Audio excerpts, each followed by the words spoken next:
Hi guys, welcome back to our YouTube channel Neeth vlogs. It's me Neethu Praveen. അപ്പോൾ ഞാൻ ഇന്നും ഒരു ഹെയർ കെയർ വീഡിയോ ആയിട്ടാണ് കേട്ടോ വന്നിരിക്കുന്നത്. അതിപ്പോൾ നിങ്ങൾക്ക് നമ്മുടെ വീഡിയോയുടെ തംബ്നെയിൽ കണ്ടപ്പോൾ തന്നെ മനസ്സിലായിട്ടുണ്ടാവില്ലേ. അപ്പോൾ ഇന്നത്തെ വീഡിയോ കുറച്ച് സ്പെഷ്യലാണ് കേട്ടോ. നമ്മൾ ഇന്ന് റോസ്മേരി വെച്ചിട്ടുള്ളൊരു ഹെയർ പാക്കാണ് ട്രൈ ചെയ്യാൻ പോകുന്നത്. റോസ്മേരി ലീവ്സിനെ കുറിച്ച് ഞാൻ പറഞ്ഞു തരേണ്ട ആവശ്യമില്ലല്ലോ നിങ്ങൾക്ക്. കുറച്ച് കാലമായിട്ട് ഹെയർ ഗ്രോത്തിൻ്റെ പ്രോഡക്ട്സിലൊക്കെ ട്രെൻഡിങ്ങിൽ നിൽക്കുന്ന ഒരു സാധനമാണ് റോസ്മേരി. ഈ ഒരു സാധനം യൂസ് ചെയ്തിട്ട് എല്ലാവർക്കും നല്ല റിസൾട്ട് കിട്ടിയിട്ടുണ്ടെന്നറിയാം. മടിയന്മാർക്കും മടിച്ചുകൾക്ക് വരെ ഹെയർ ഗ്രോത്ത് ഉണ്ടാക്കാൻ വേണ്ടിയിട്ട് റോസ്മേരിയുടെ വാട്ടറൊക്കെ ഇറങ്ങിയിട്ടുണ്ടായിരുന്നു. അതൊക്കെ എല്ലാവരും വാങ്ങിച്ച് യൂസ് ചെയ്തിട്ട് നല്ല റിസൾട്ട് ഉണ്ട് എന്നൊക്കെ പറയുന്നു. നമ്മുടെ ചാനലിൽ തന്നെ റോസ്മേരി വാട്ടർ ഉണ്ടാക്കുന്നതിൻ്റെ വീഡിയോ ഒക്കെ ഞാൻ ഷെയർ ചെയ്തിട്ടുണ്ടായിരുന്നു. ഉലുവയും റോസ്മേരിയൊക്കെ വെച്ചിട്ടുള്ളത് കേട്ടോ. നല്ല രീതിയിൽ ബെനിഫിറ്റ് ഉള്ളൊരു സാധനം തന്നെയായിരുന്നു. എനിക്കും നല്ല രീതിയിൽ ഹെയർ ഗ്രോത്ത് ഒക്കെ ഉണ്ടായിരുന്നു കേട്ടോ അത് യൂസ് ചെയ്തിട്ട്, റോസ്മേരി വാട്ടർ യൂസ് ചെയ്തിട്ട്. അപ്പം നമുക്ക് നമ്മുടെ പാക്ക് എങ്ങനെ ഉണ്ടാക്കാമെന്ന് നോക്കിയാലോ. അപ്പോൾ ഈ പാക്കിലും ഞാൻ യൂസ് ചെയ്തിരിക്കുന്നത് ഉലുവയാണ് കേട്ടോ. അപ്പോൾ ഉലുവ ഞാൻ 2 ടേബിൾ സ്പൂൺ എടുത്തിട്ടുണ്ട്. അതേ അളവിൽ റോസ്മേരിയും എടുക്കണം. ഇത് ഞാനിപ്പോൾ ഓൺലൈനിൽ നിന്ന് മേടിച്ചിട്ടുള്ള സാധനമാണ് കേട്ടോ. ഇത് കോംബോ ഓഫറിൽ കിട്ടിയതാണ്. അങ്ങനെയും അതുപോലത്തെ നല്ല ക്വാളിറ്റിയുള്ള സാധനം നോക്കി വാങ്ങിക്കാൻ ശ്രമിക്കുക. ഹെയർ ഗ്രോത്ത് ചാലഞ്ചൊക്കെ ചെയ്യുന്നവർക്കും എപ്പോഴും പാക്കൊക്കെ യൂസ് ചെയ്യുന്നവർക്കൊക്കെ നല്ലൊരു സാധനമാണ് കേട്ടോ ഈ റോസ്മേരി. അപ്പം ഞാൻ 2 ടേബിൾ സ്പൂണോളം റോസ്മേരി ലീവ്സ് കൂടി ഇട്ട് കൊടുക്കുന്നുണ്ട്. പിന്നെ ഇതിൻ്റെ കൂടെ വേണ്ടത് നമുക്ക് നമ്മുടെ തേങ്ങയാണ്. ഇത് വേണമെങ്കിൽ ചിരവിയിട്ടിടുക. അപ്പം ഞാൻ ചെറിയ ചെറിയ കഷ്ണങ്ങളാക്കിയിട്ടാണ് ഇട്ട് കൊടുത്തിരിക്കുന്നത്. ഒരു കൈപ്പടി നിറയെ എടുത്തിട്ടുണ്ട് കേട്ടോ. ഇത് ഇത്രയും നമുക്കൊന്ന് ക്രഷ് ചെയ്തെടുക്കാവേ മിക്സിയുടെ ജാറിലിട്ടിട്ട്. എന്താണ്ട് ഞാനിപ്പോൾ നല്ല രീതിയിൽ ക്രഷ് ചെയ്തെടുത്തിട്ടുണ്ട് കേട്ടോ. ഒന്ന് ചതച്ചെടുക്കുക, സാധനമൊക്കെ ഒന്ന് പൊടിഞ്ഞ് കിട്ടുന്ന ആ രീതിയിൽ. ഇനി നമുക്കിതിലോട്ട് ആലോവേരയാണ് ചേർത്ത് കൊടുക്കുന്നത്. നിങ്ങൾക്ക് വേണമെങ്കിൽ ആലോവേര കടയിൽ നിന്ന് മേടിക്കുന്ന ആ ജെല്ല് വേണമെങ്കിൽ ചേർത്ത് കൊടുക്കുക കേട്ടോ. പിന്നെ വേണമെങ്കിൽ നെല്ലിക്ക ചേർത്ത് കൊടുക്കുക.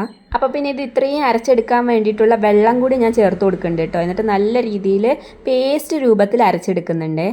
പിന്നെ ഇത് ഞാൻ അരിച്ചിട്ടാണ് യൂസ് ചെയ്യുന്നത്. അപ്പോൾ ഞാനൊരു തുണിയിലോട്ട് മാറ്റുന്നുണ്ട്. ഇത് ഇങ്ങനെ യൂസ് ചെയ്തതെന്ന് വെച്ചാൽ നമുക്ക് പിന്നെയും പണിയാണ്. ഇത് പോകാൻ കുറച്ചധികം പണിപ്പെടും. അപ്പോൾ എന്തായാലും നമുക്ക് അരിച്ചിട്ട് തന്നെ യൂസ് ചെയ്യാവേ. അപ്പോൾ വല്ല കോട്ടൻ്റെ തുണി ഉണ്ടെങ്കിൽ അതോ തോർത്തോ അല്ലെങ്കിൽ പിന്നെ ഇതേപോലത്തെ ഷോളോ മറ്റോ എടുത്തിട്ട് നല്ല രീതിയിൽ പിഴിഞ്ഞെടുക്കുക കേട്ടോ ആ ജ്യൂസ് മാത്രമായിട്ട്. ഇത് വേണമെങ്കിൽ നമുക്ക് ഇപ്പം തന്നെ ഇങ്ങനെ യൂസ് ചെയ്യാം തലയിലോട്ട്. അല്ല എന്ന് വെച്ചാൽ നമുക്ക് വേണമെങ്കിൽ കുറച്ച് നേരം ഒന്ന് മാറ്റി വെച്ചു എന്ന് വെച്ചാൽ ഒരു തിക്ക് കൺസിസ്റ്റൻസി ആയി കിട്ടും കേട്ടോ. നമ്മൾ ഈ തേങ്ങ കൂടി ചേർക്കുന്നതുകൊണ്ടാണ്. അപ്പോൾ ഞാൻ കുറച്ച് നേരം എന്തായാലും മാറ്റി വയ്ക്കുന്നുണ്ട്. അപ്പോഴത്തേക്കും നമുക്ക് ഹെയറിലോട്ട് ഓയിലൊക്കെ അപ്ലൈ ചെയ്തിട്ട് വരാം കേട്ടോ. അപ്പോൾ ഞാൻ എന്തായാലും തലയിലെ ഹെയറിലെ ചിക്കൊക്കെ കളഞ്ഞെടുക്കാൻ വേണ്ടിയിട്ട് പല്ലകലുള്ളൊരു ഇതെടുത്തിട്ടുണ്ട്, ചീർപ്പെടുത്തിട്ടുണ്ട്. അപ്പം നമുക്ക് ഇനി ചിക്ക് കളയാം. ചിക്ക് കളയുമ്പോൾ എപ്പോഴും ശ്രദ്ധിക്കേണ്ടത് താഴേന്ന് മേലോട്ട് കളയുന്നതാണ് മുടി പൊട്ടിപ്പോവാതിരിക്കുക ഏറ്റവും നല്ലത് കേട്ടോ. മേലേന്ന് ഇട്ട് വലിച്ചു എന്ന് വെച്ചാൽ മുടി ചിക്ക് ഉണ്ടെന്ന് വെച്ചാൽ പെട്ടെന്ന് പൊട്ടിപ്പോവാൻ ചാൻസ് ഉണ്ട്. അപ്പം ഞാൻ എപ്പോഴും സെൻറ്റർ പാർട്ടീഷൻ എടുത്തിട്ടാണ് മുടി ചിക്ക് കളയാത്. അങ്ങനെ തന്നെ 2 ഭാഗത്തെയും ചിക്കൊക്കെ കളഞ്ഞെടുത്തിട്ടുണ്ട്. എൻ്റെ ഹെയറിൽ ഇപ്പോൾ ഒട്ടും ഓയിലില്ല കേട്ടോ, ഭയങ്കര ഡ്രൈ ആയിട്ടാണ് കിടക്കുന്നുണ്ട്. അപ്പോൾ ഞാൻ നല്ല രീതിക്ക് തന്നെ ഓയിൽ അപ്ലൈ ചെയ്ത് കൊടുക്കുന്നുണ്ട്. നിങ്ങളുടെ ഹെയറിൽ ഓയിൽ ഉണ്ട് എന്ന് വെച്ചാൽ അധികം ഓയിൽ അപ്ലൈ ചെയ്ത് കൊടുക്കണ്ട. പിന്നെ ഇതിൽ നമ്മൾ അത്ര ഡ്രൈ ആക്കാൻ വേണ്ടിയിട്ട് ഉലുവ ചേർത്തിട്ടുണ്ട് എങ്കിലും നമ്മൾ തേങ്ങയും അലോവേര ജെല്ലൊക്കെ യൂസ് ചെയ്യുന്നത് കൊണ്ട് തന്നെ അത്രയ്ക്കൊന്നും ഡ്രൈ ആക്കില്ല കേട്ടോ ഹെയറിനെ. അപ്പോൾ കുറച്ച് മാത്രം ഓയിൽ അപ്ലൈ ചെയ്ത് കൊടുത്താൽ മതി. അപ്പോൾ ഞാൻ നല്ല രീതിയിൽ ഓയിലൊക്കെ അപ്ലൈ ചെയ്ത് കൊടുത്തിട്ട് ചെറിയൊരു മസാജ് കൂടി കൊടുക്കുന്നുണ്ട്.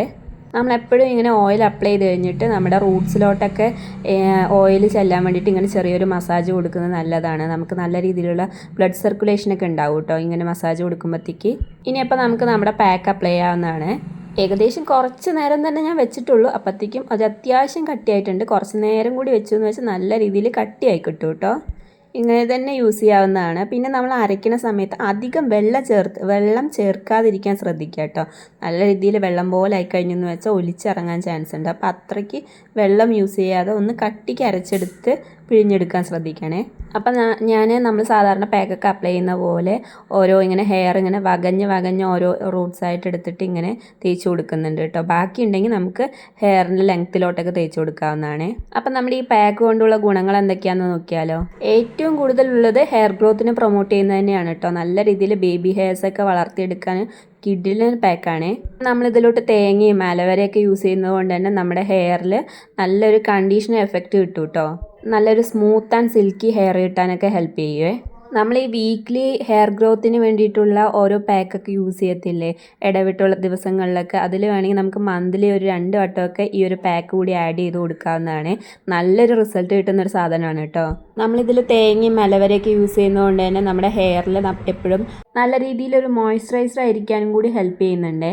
പിന്നെ ഈ ഉലുവ യൂസ് ചെയ്യുന്നതുകൊണ്ട് തന്നെ നല്ല രീതിയിൽ ഡാൻഡ്രഫും ചൊറിച്ചിലൊക്കെ ഉണ്ടെന്ന് വെച്ചാൽ അതൊക്കെ മാറ്റാനും പിന്നെ ഹെയർ ഫോൾ കൺട്രോൾ ചെയ്യാനൊക്കെ നല്ല രീതിയിൽ ഹെൽപ്പ് ചെയ്യുന്നുണ്ട് കേട്ടോ.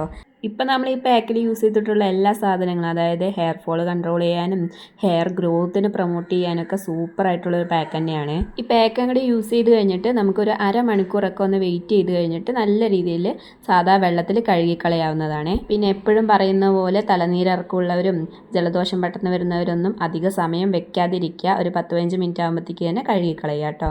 അപ്പം നമ്മുടെ ഇന്നത്തെ ഹെയർ പാക്കും വീഡിയോ ഒക്കെ എല്ലാവർക്കും ഇഷ്ടപ്പെട്ടു എന്ന് വിചാരിക്കുന്നു. നമ്മുടെ വീഡിയോസൊക്കെ ആദ്യമായിട്ട് കാണുന്നവരുണ്ടെന്ന് വെച്ചാൽ വീഡിയോസൊക്കെ കണ്ടു നോക്കുക. ഇഷ്ടപ്പെടുകയാണെങ്കിൽ ഒന്ന് സപ്പോർട്ട് ചെയ്തേക്കണേ. അപ്പം ശരി എന്നാൽ പിന്നെ.